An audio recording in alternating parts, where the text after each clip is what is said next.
Welkom by vanaand se skriflesing, waar ons die woord van die Here weer sentraal maak in ons lewe. Ons lees vanaand verder uit 1 Petrus hoofstuk 1 vanaf vers 13.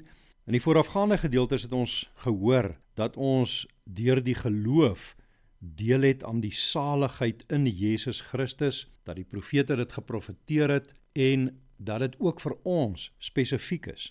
Nou gaan vers 13 verder en sê: Wees daarom verstandelik wakker en nugter, en vestig julle hoop volkome op die genade wat julle deel sal word by die wederkoms van Jesus Christus.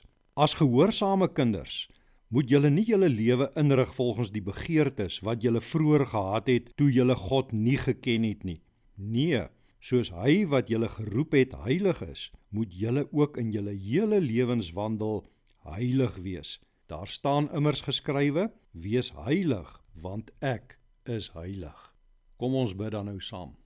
Driemaal heilige God, Here, ons staan voor U as mense wat onrein is en wat in alle opsigte nie waardig is om U kinders te wees nie.